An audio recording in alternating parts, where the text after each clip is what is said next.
Assalamu alaikum beautiful people. Hope everybody will be fine. Today in this video we will solve 2015 BTech Entrance Test paper of Manu University with explanation in English and Hindi. Because many students have problem with Urdu language in this examination, so this problem will be solved.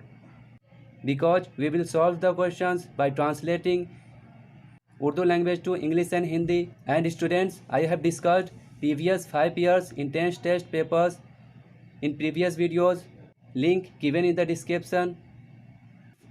So students, if this video is helpful for you, then please support to my channel more and more. Let's solve the questions. Students, I have discussed math portion in previous videos, link given in the description. So 51 number is दर्ज झेल में किसका ताल्लुक uncertainty principle से है। तो आप जानते होंगे अनसर्टेनिटी प्रिंसिपल किसने दिया, हाइजेंसबर्ग ने दिया था। अकॉर्डिंग टू हाइजेंस प्रिंसिपल क्या होता है, delta x into delta P greater और इक्वल h/4 पाई होता है। BCC क्रिस्टल का कोऑर्डिनेशन नंबर क्या है, तो आप जानते होंगे BCC क्रिस्टल में कोऑर्डिनेशन नंबर जो होता है 8 होता है। नेक्स्ट है दर्ज झेल में से किसमें ionic bond and covalent bond दोनों है, यानी which compound forms ionic bond as well. तो यहाँ पे ये करता है ammonium chloride, ionic bond and covalent bond दोनों करता है, तो ये ऑप्शन करेक्ट है। नेक्स्ट है साइज के मुताबिक करेक्ट ऑर्डर क्या है, यानी which of the following option is correct according to size. तो साइज़ के हिसाब से हम कैसे चेक कर सकते हैं, तो आप जानते होंगे किसी भी एटम पे अगर निगेटिव चार्ज है उसका मतलब क्या है, साइज उसका इंक्रीज़ होगा क्योंकि उसने गेन ऑफ इलेक्ट्रॉन किया है। तो सबसे ज़्यादा किसका होगा, ऑक्सीजन पे -2 चार्ज का। उसके बाद किसका होगा, ऑक्सीजन पे माइनस चार्ज। उसके बाद होगा ऑक्सीजन का। तो इस टाइप का ऑर्डर देखिए सी में है, ये करेक्ट होगा। नेक्स्ट है एक्सोथर्मिक रिएक्शन का इंथैल्पी हमेशा होता है। तो आप जानते होंगे एक्सोथर्मिक रिएक्शन में क्या होता है, हीट रिलीज़ होता है, तो इसका इंथैल्पी क्या होगा, निगेटिव होगा। एंडोथर्मिक का पॉजिटिव होता है। पानी के आयनिक प्रोडक्ट की वैल्यू मुनहसिर डिपेंड होती है, यानी the value of ionic product of water is depends on. तो आप जानते होंगे आयनिक प्रोडक्ट ऑफ वाटर की वैल्यू जो डिपेंड करती है टेम्परेचर एंड प्रेशर पे करती है, तो क्या हो जाएगा, बी ऑप्शन करेक्ट होगा। नेक्स्ट है सल्फ़र की oxidation state N2S4O6 and N2S2O3 में क्या है। तो यहाँ पे सल्फ़र का ऑक्सीडेशन स्टेट फाइंड करना है, तो कैसे करेंगे। ऑक्सीजन का ऑक्सीडेशन स्टेट जानते होंगे -2 होता है, तो कितना हो जाएगा, 6 ऑक्सीजन है -12। यहाँ पे कितना हो जाएगा, सोडियम का 1 होता है तो +2 हो जाएगा। टोटल हमें चार्ज 0 करना है, तो यहाँ पे कितना होना चाहिए, तो इसको सब्ट्रैक्ट करेंगे तो कितना आएगा, 10 आएगा। तो इसको अगर x मानते हैं सल्फ़र के ऑक्सीडेशन स्टेट को 4x = 10, तो x = क्या आ जाएगा, 2.5। तो इस कंपाउंड में सल्फ़र का जो आएगा ऑक्सीडेशन स्टेट 2.5 आएगा। फिर इसमें अगर निकाले तो सल्फ़र के ऑक्सीडेशन स्टेट को x मानते हैं तो 2x हो जाएगा। सोडियम का कितना होता है 1, तो 1 × 2 2 हो जाएगा। ऑक्सीजन का कितना होता है -2, 3 से मल्टीप्लाई करेंगे -6 हो जाएगा, = 0 होना चाहिए टोटल चार्ज। तो क्या हो जाएगा, 2x = यहाँ से -4 आएगा, 4 को इधर ट्रांसफ़र करेंगे 4, x = कितना आएगा, 2 आएगा। यानी इस कंपाउंड में सल्फ़र का 2 आएगा, इसमें कितना आएगा 2.5, यानी सी ऑप्शन करेक्ट होगा। नेक्स्ट है दर्ज झेल में किसकी बॉन्ड एनर्जी सबसे ज़्यादा है, यानी which of the following have high bond energy. तो हाई बॉन्ड एनर्जी किसका होगा, जिसका बॉन्ड ऑर्डर ज़्यादा हो। तो आप जानते होंगे बॉन्ड ऑर्डर जो होता है मैक्सिमम वो O2+ का होता है 2.5, फिर होता है O2 का 2 होता है, फिर होता है O2- का 1.5, फिर होता है O2-2 का 1 होता है। तो सबसे ज़्यादा बॉन्ड एनर्जी किसका होगा, जिसका बॉन्ड ऑर्डर ज़्यादा हो, यानी O2+ का होगा, बी ऑप्शन होगा।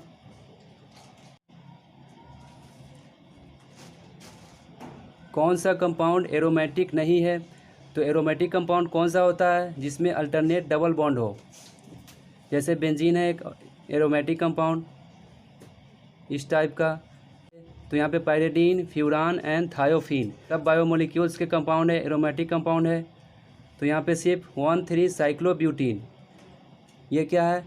एरोमेटिक नहीं है, साइक्लिक कंपाउंड है। 1,3 साइक्लोब्यूटीन का अगर स्ट्रक्चर बना है तो इस टाइप का होगा। ब्यूटीन है यानी 5 कार्बन होंगे। तो 1 और 3 पे क्या है? ये 2, 3। तो 1 और 3 पे डबल बॉन्ड है यानी ये है, फिर ये डबल बॉन्ड है। तो ये है कैसा कंपाउंड? साइक्लिक कंपाउंड है, एरोमेटिक नहीं होगा। किस एसिड में सिंगल बॉन्ड COOH ग्रुप नहीं है? तो आप जानते होंगे COOH ग्रुप ऑर्गेनिक कंपाउंड के एसिड में आता है। तो यहाँ पे barbituric acid, lactic acid and succinic acid सब क्या ऑर्गेनिक कंपाउंड है। मगर यहाँ पे कार्बोनिक एसिड है, इसमें COOH ग्रुप प्रेजेंट नहीं है। इसका फार्मूला होता है H2CO3। ये कार्बोनिक एसिड है। इसमें देख रहे हैं क्या है? हाइड्रोजन है एंड कार्बोनेट है। तो ये करेक्ट होगा। नेक्स्ट है, कौन सा एसिड सबसे ज़्यादा स्ट्रॉन्ग है? तो सबसे ज़्यादा स्ट्रॉन्ग एसिड हमें चेक करना है। एसिटिक एसिड, ये स्ट्रॉन्ग नहीं होता है। ट्राईक्लोरो एसिटिक एसिड, ये हो सकता है क्योंकि एसिड पे जितने नंबर ऑफ हेलोजन ग्रुप होंगे उतना क्या होगा? एसिड होगा। क्योंकि हेलोजन ग्रुप क्या करता है? इलेक्ट्रॉन गेन करता है। Dichloro acetic acid, monochloro acetic acid, तो जिसमें नंबर ऑफ हेलोजन ग्रुप ज़्यादा हो वो क्या होगा? मोर एसिडिक होगा। तो यहाँ पे ट्राईक्लोरो एसिटिक एसिड होगा आंसर। नेक्स्ट है, किसी महलूल का pH अगर 5 है और इस महलूल को 100 टाइम्स डाइल्यूट कर दिया जाए तो इसका pH होगा, यानी if this solution is 100 times diluted then what is the pH of resulting solution? तो क्या हो जाएगा? तो आप जानते होंगे H+ ion concentration equal to क्या होता है? 10⁻⁻ pH। तो H+ आयन क्या हो जाएगा? 10⁻⁻5, क्योंकि यहाँ पे pH 5 है। फिर इसको 100 टाइम्स डाइल्यूट किया गया तो क्या हो जाएगा? H+ ion concentration 10⁻⁻5 into 10⁻⁻2। तो यहाँ से आ जाएगा H+ आयन कंसनट्रेशन कितना होगा? 10⁻। ये जो H+ आयन कंसनट्रेशन आया after dilution, before dilution H+ ion concentration कितना होगा? वो भी इतना ही रहा होगा। तो अब टोटल H+ आयन कंसनट्रेशन कितना हो जाएगा? 2 इंटू 10⁻⁻7। अब यहाँ पे हमें pH फाइंड करना है रिजल्टिंग सॉल्यूशन का। तो क्या हो जाएगा? pH equal to minus log of H+ ion concentration. तो H+ आयन 2 इंटू 10⁻⁻7। अब इसको सॉल्व करेंगे। लॉग की प्रॉपर्टी पढ़े होंगे, log m into log N क्या होता है? log m + log n। तो कितना हो जाएगा? log 2 को लिखते हैं 0.3, यहाँ पे निगेटिव साइन है। फिर प्लस क्या हो जाएगा? log 10⁻⁻7। फिर ये जो पावर है इसके क्या आएगा? कोफिशिएंट में आएगा। तो कितना हो जाएगा? -7। log 10 का वैल्यू 1। फिर इसको मल्टीप्लाई करेंगे तो कितना आ जाएगा? +7। ये लगभग आएगा 6.699। तो ये देख रहे हैं। तो आफ्टर डाइल्यूशन जो pH होगा कितना होगा? 7 होगा, यानी सॉल्यूशन न्यूट्रल होगा। नेक्स्ट है, नॉर्मल टेम्परेचर को अगर 10 डिग्री सेंटीग्रेड बढ़ा तो रेट ऑफ रिएक्शन, यानी if a normal temperature increased by 10 degree Celsius then rate of reaction is. तो आप जानते होंगे जब 10 डिग्री सेल्सियस टेम्परेचर इंक्रीज़ करेंगे तो रेट ऑफ रिएक्शन डबल हो जाएगा। अगर 20 डिग्री सेल्सियस टेम्परेचर इंक्रीज़ करते तो क्या होता? 2 के एक्सपोनेंट में इंक्रीज़ होता, यानी 2⁻²। सिमिलर 30 डिग्री सेल्सियस इंक्रीज़ करते तो रेट ऑफ रिएक्शन क्या होता? 2⁻³ होता। तो ऑप्शन बी होगा। नेक्स्ट है, किस आंसर यानी एलिमेंट की ऑक्सीडेशन स्टेट सबसे ज़्यादा यानी मैक्सिमम होती है? तो आप जानते होंगे मैग्नीज का सबसे ज़्यादा होता है ऑक्सीडेशन स्टेट 7 होता है, तो इसमें से डी ऑप्शन करेक्ट होगा। नेक्स्ट है ज़ेनन टेट्राफ्लोराइड मॉलिक्यूल की शेप क्या होगी, इसका शेप बताना है। तो ज़ेनन टेट्राफ्लोराइड स्क्वायर प्लेनर के फॉर्म में होता है। नेक्स्ट है carbon nitrogen oxygen and fluorine के सेकेंड आयोनाइजेशन पोटेंशियल की करेक्ट ऑर्डर है। तो आप जानते होंगे अगर फर्स्ट आयोनाइजेशन पोटेंशियल बोलता तो लेफ़्ट टू राइट अगर जाते हैं क्रॉस द पीरियड इंक्रीज़ होता है, मगर यहाँ पे सेकेंड आयोनाइजेशन पोटेंशियल है, इसमें कुछ एक्सेप्शन है। तो क्या हो जाएगा, इसमें ऑक्सीजन का सबसे ज़्यादा होता है, उसके बाद फ्लोरीन का, तो सी ऑप्शन करेक्ट होगा। नेक्स्ट है दूध एक कोलाइड है जिसमें, यानी milk is a colloid in विच, तो आप जानते होंगे मिल्क एक इमल्सन का एग्जांपल है जिसमें dispersed phase and dispersion medium दोनों लिक्विड फॉर्म में होता है। तो क्या हो जाएगा, यानी milk is a colloid in which a liquid is dispersed in dispersion medium liquid, तो ये ऑप्शन करेक्ट होगा। नेक्स्ट है नॉन स्टिक कुकवेयर के बनाने में क्या इस्तेमाल होता है, तो आप जानते होंगे नॉन स्टिक कुकवेयर को बनाने में पॉलीटेट्राफ्लोरोइथाइलिन यूज होता है जो एक पॉलीमर है, ऑप्शन डी करेक्ट होगा। नेक्स्ट है टायर कोड्स में क्या इस्तेमाल होता है, तो आप जानते होंगे टायर कोड्स हो या रोप्स हो या फाइबर हो, ये सब पॉलीप्रोपिलीन यूज़ होता है, यानी सी ऑप्शन करेक्ट होगा। नेक्स्ट है हमारे जिस्म में बतौर ईंधन अज़लात और आसाब के लिए और जिस्मानी अंशजा की मरम्मत के लिए दर्ज झेल में से क्या इस्तेमाल होता है, यानी which of the following is used in our body as a fuel for muscles and nerves for repairing a body tissue, तो आप जानते होंगे बॉडी में जो ईंधन के तौर पर यूज़ करते हैं और बॉडी टिश्यू को रिपेयरिंग करने का काम करता है वो क्या है, प्रोटीन है, तो सी ऑप्शन करेक्ट होगा। नेक्स्ट है दर्ज झेल में से कौन से क्वांटम नंबर का सेट मुमकिन नहीं है, यानी which set of quantum number are not possible, तो इसमें देखेंगे एक एक करके। तो यहाँ पे देख सकते हैं ये जो क्वांटम नंबर गिवन है, पहला है प्रिंसिपल क्वांटम नंबर, दूसरा क्या है एजीमुथल क्वांटम नंबर, तीसरा क्या है मैग्नेटिक क्वांटम नंबर, चौथा क्या है स्पिन क्वांटम नंबर। तो आप जानते होंगे प्रिंसिपल क्वांटम नंबर क्या होता है, एन होता है, एन इक्वल टू 3 है। तो एजीमुथल क्वांटम नंबर क्या होगा, एन से कम होगा, यानी यहाँ पे कम है 2 है। फिर क्या है magnetic quantum number M, M क्या होता है -L2L, यानी -2 से 2 होगा। तो यहाँ पे देख रहे हैं 3 क्या है इस रेंज के क्या है बाहर है, तो ये क्या होगा does not possible.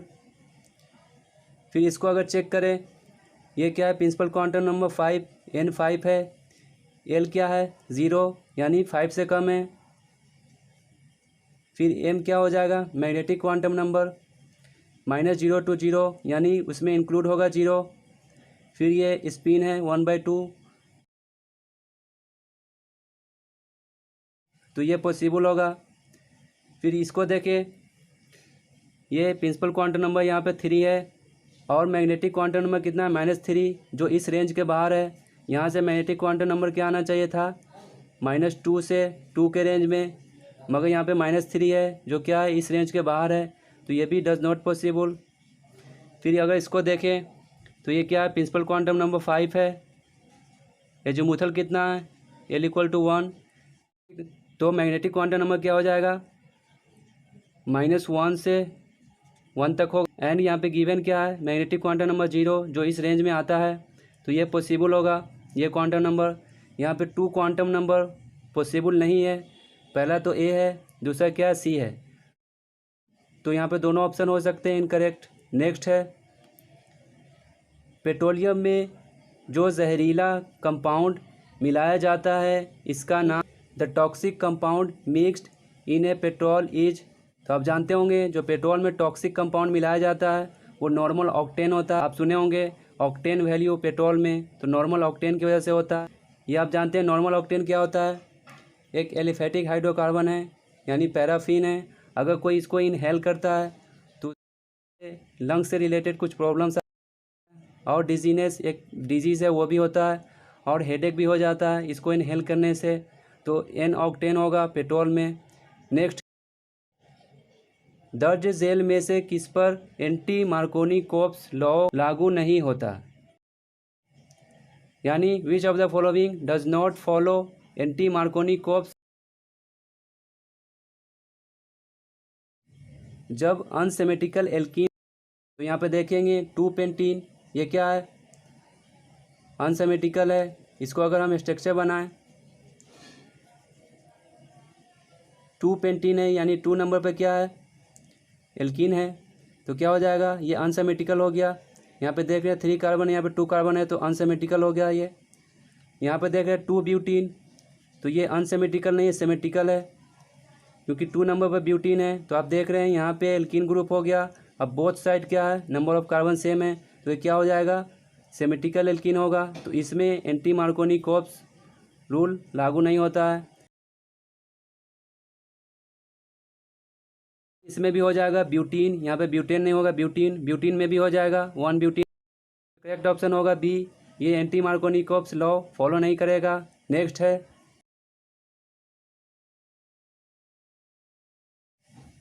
Froth flotation process मुनहसिर यानी डिपेंड होता है।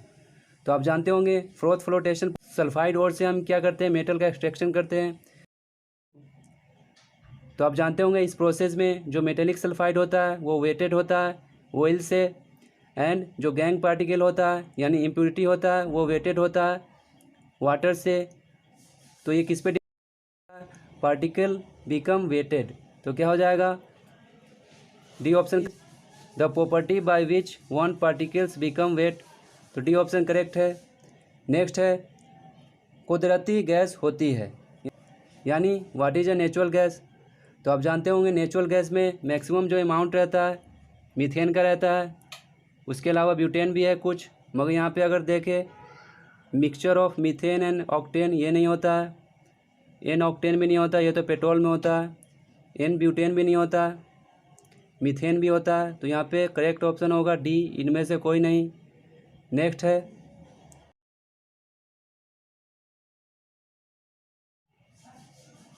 अब यहाँ पे फिजिक्स के क्वेश्चन से स्टार्ट है। तो 76 नंबर है, अगर जर्मेनियम क्रिस्टल को पी टाइप सेमीकंडक्टर में तब्दील करती है तो इम्प्योरिटी की, how much valence of impurity must be added to convert germanium crystal into P type semiconductor. तो आप जानते होंगे जब सेमीकंडक्टर को पी टाइप सेमीकंडक्टर में बदलना हो तो हम कौन सा इम्प्योरिटी ऐड करते हैं, ये ट्राईवैलेंट इम्प्योरिटी ऐड करते हैं। तो क्या हो जाएगा, डी ऑप्शन करेक्ट। और आप जानते होंगे addition of impurity into a semiconductor to convert P type semiconductor, इसको क्या कहते हैं, डोपिंग कहते हैं। नेक्स्ट है, बूलियन अलजबरा बुनियादी तौर पर किस पर बनी है, यानी Boolean algebra is based on. तो आप जानते होंगे बूलियन अलजबरा जो है लॉजिक गेट पे बेस्ड है, तो ऑप्शन सी होगा। नेक्स्ट है, पी किस्म सेमीकंडक्टर, यानी इन P type semiconductor, P type semiconductor में क्या होता है, ट्राईवैलेंट इम्प्योरिटी होता है, अभी हमने डिस्कस किया। तो ट्राईवैलेंट इम्प्योरिटी में क्या होगा, 3 वैलेंसी होगा। और सेमीकंडक्टर में क्या होता है, जनरली सिलिकॉन और जर्मेनियम ये टेट्रा वैलेंसी होता है। तो टेट्रा वैलेंसी से बॉन्ड बनाने के लिए ट्राई वैलेंसी को क्या करना होगा, एक इलेक्ट्रॉन कहीं से ले, तो वो इलेक्ट्रॉन कहाँ से लेता है, सेमीकंडक्टर से ही लेता है, तो वहाँ पे होल क्रिएट हो जाते हैं। तो सेमीकंडक्टर में जो होल होता है वो मेजर होता है एंड इलेक्ट्रॉन जो होता है माइनर होता है, तो एक इलेक्ट्रॉन की कमी होगी उसमें बॉन्ड बनाने के लिए, तो सी ऑप्शन करेक्ट होगा। नेक्स्ट है, एक इलेक्ट्रिक मोटर का काम क्या है, तो आप जानते होंगे इलेक्ट्रिक मोटर का क्या वर्क है, इलेक्ट्रिकल एनर्जी को मैकेनिकल एनर्जी में चेंज करता है। तो क्या हो जाएगा, एसी को मैकेनिकल काम में बदलता है, तो ये हो जाएगा। पॉइजन्स रेशियो की मुमकिन वैल्यू क्या होती है, यानी possible value of Poisson's ratio. तो आप जानते होंगे इसका जो पॉसिबल वैल्यू होता है वो 0.4 होता है। नेक्स्ट है,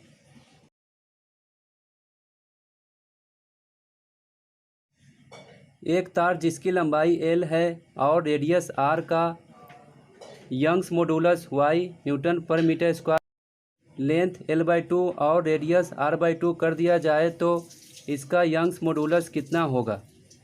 यानी if a wire of length L and radius R having Young's modulus Y, if the length and radius are reduced to L/2 and R/2, then the new young modulus of wire is। तो आप जानते होंगे young modulus equal to क्या होता है, stress upon. तो stress क्या होता है, फोर्स बाय एरिया। फोर्स दोनों में सेम रहेगा। एरिया क्या हो जाएगा, पहले लेंथ L था, रेडियस R था, तो वायर का क्रॉस सेक्शन क्या हो जाएगा, पाई R स्क्वायर। फिर strain change in length upon original length, तो चेंज इन लेंथ हो जाएगा डेल्टा L, ओरिजिनल लेंथ ऊपर आ जाएगा। तो पहले L था, ये हमने मान यंग्स मॉडुलस 1। फिर यंग्स मॉडुलस 2 की बात करें तो क्या हो गया, फोर्स सेम रहेगा। एरिया क्या हो जाएगा, पाई, रेडियस कितना हो गया R/2, यानी R²/4 हो जाएगा। फिर चेंज इन लेंथ सेम है। फिर यहाँ पे लेंथ कितना हो गया वायर का, L/2। अब इसको सॉल्व करेंगे तो कितना आएगा, ये FL बाई ये 2 से कैंसिल हो जाएगा, तो आ जाएगा पाई R²/2, 2 ऊपर आएगा, इंटू डेल्टा L। इसको हम क्या लिख सकते हैं, यंग मॉडुलस 1 लिख सकते हैं। तो क्या हो जाएगा, यंग मॉडुलस 1 इंटू 2 टाइम्स। तो क्या हो जाएगा, जब हम radius and length of wire को रिड्यूस करेंगे L/2 एंड R/2, तो यंग मॉडुलस क्या होगा, 2 टाइम्स हो जाएगा। तो ऑप्शन बी होगा करेक्ट। नेक्स्ट है, किसकी मेज़र देता है, यानी न्यूटन सेकेंड लॉ मेज़र। तो आप जानते होंगे न्यूटन सेकेंड लॉ मेज़र किसको करता है, मोमेंटम को।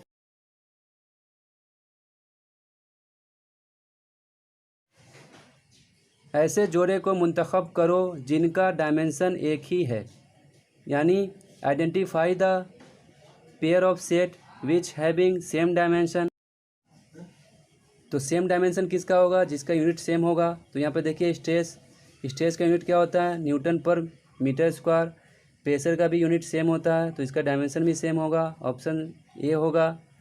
नेक्स्ट है, समुद्र में समुद्री लहर किस वजह से होती है, यानी the tidal wave cause gravitational interaction between moon and sun on the earth. तो यहाँ पे ऑप्शन कौन कौन सा हो जाएगा, the gravitational effect of moon on the earth, ये करेक्ट होगा। इसकी वजह से क्या आता है, टाइडल वेव आता है। यहाँ पे और भी देखते हैं, the gravitational effect of sun on the earth, इसकी वजह से भी होता है टाइडल वेव। तो ये दोनों ऑप्शन करेक्ट।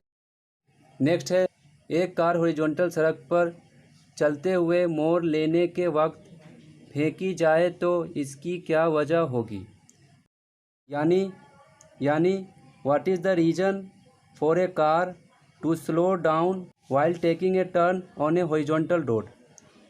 तो आप जानते होंगे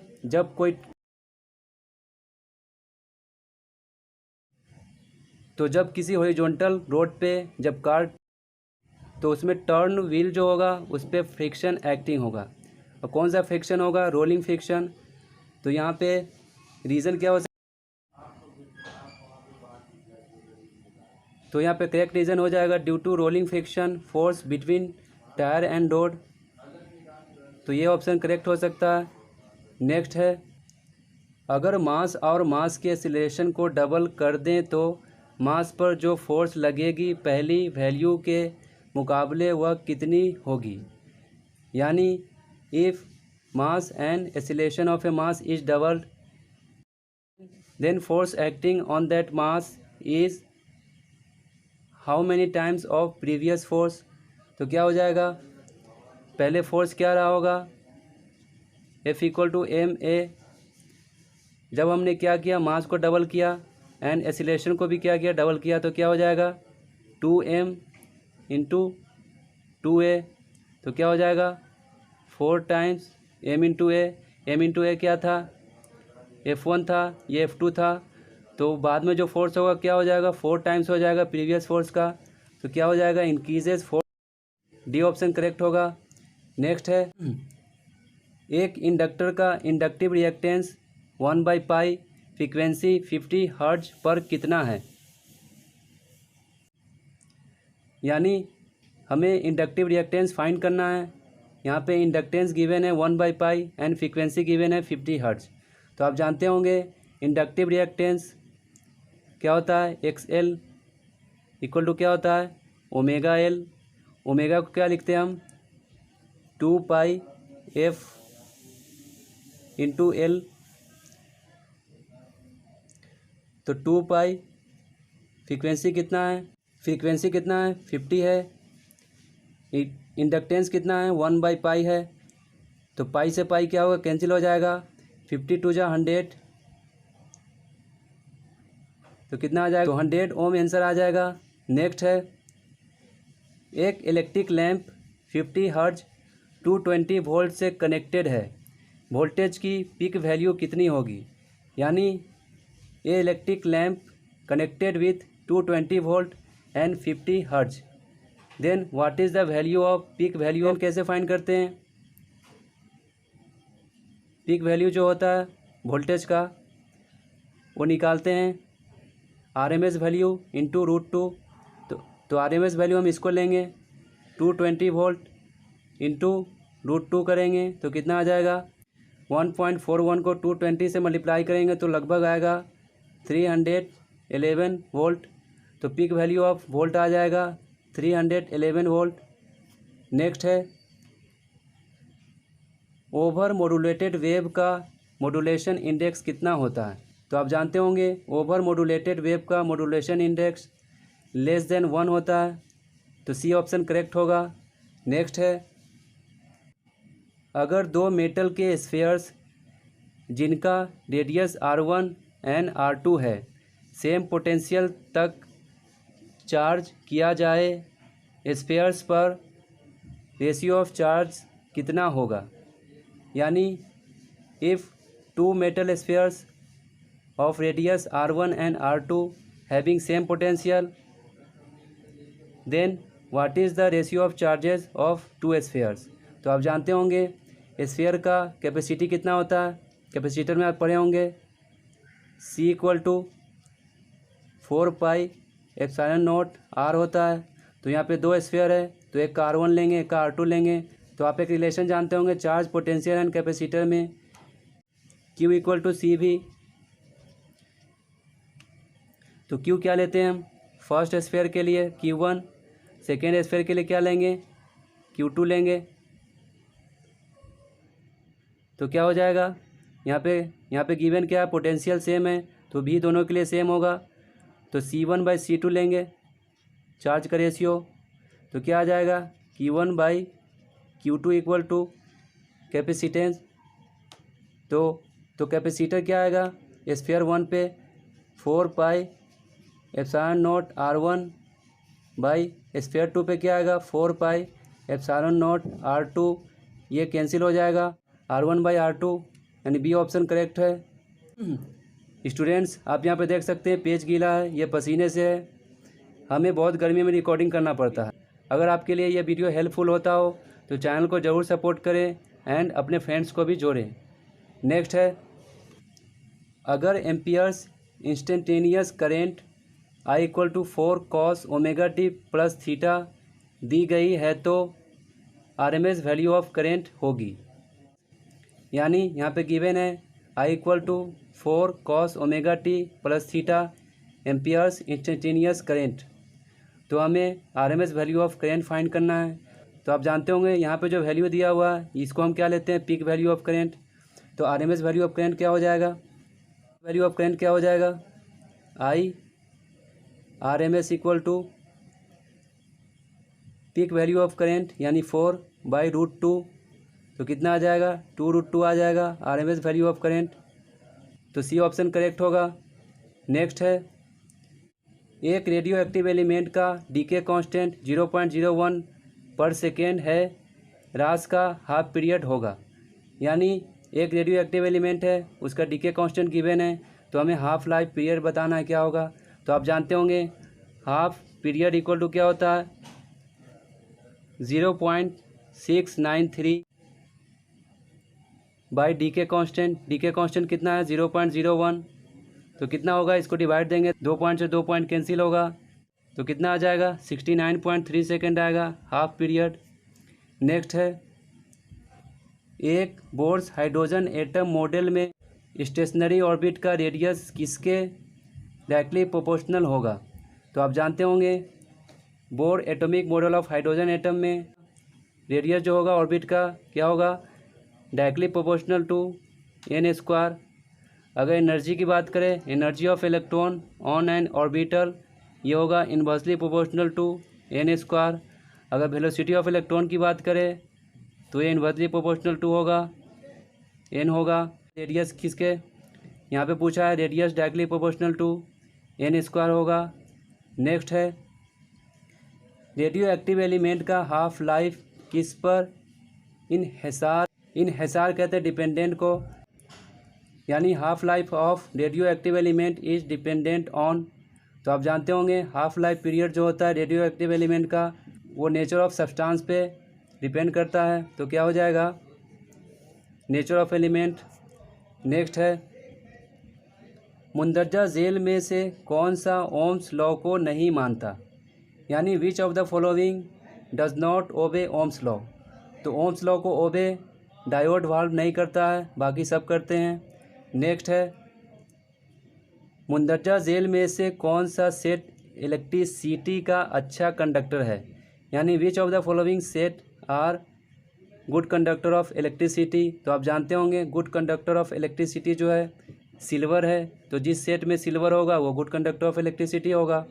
तो क्या हो जाएगा कॉपर, सिल्वर एंड गोल्ड, ये बेस्ट कंडक्टर ऑफ इलेक्ट्रिसिटी आता है, तो ए ऑप्शन करेक्ट होगा।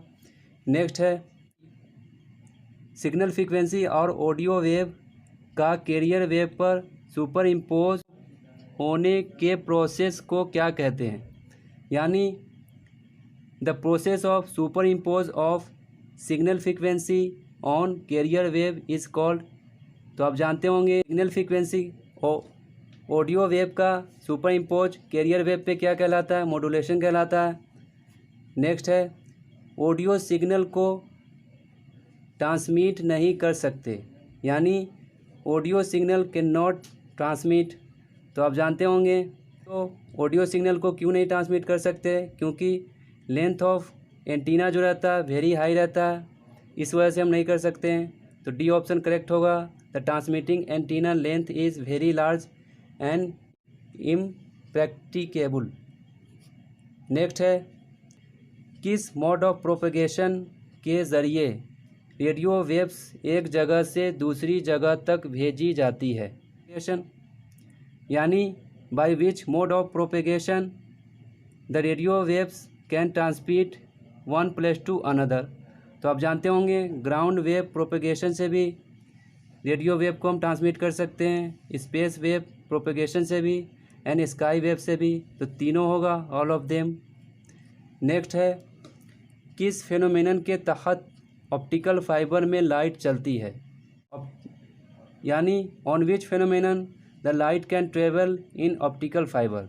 तो आप जानते होंगे ऑप्टिकल फाइबर में जो लाइट ट्रेवल करता है टोटल इंटरनल रिफ्लेक्शन के फेनोमेनन पे करता है, तो बी ऑप्शन करेक्ट होगा। So students I have discussed total 100 questions in 2 parts. I hope it will be help you.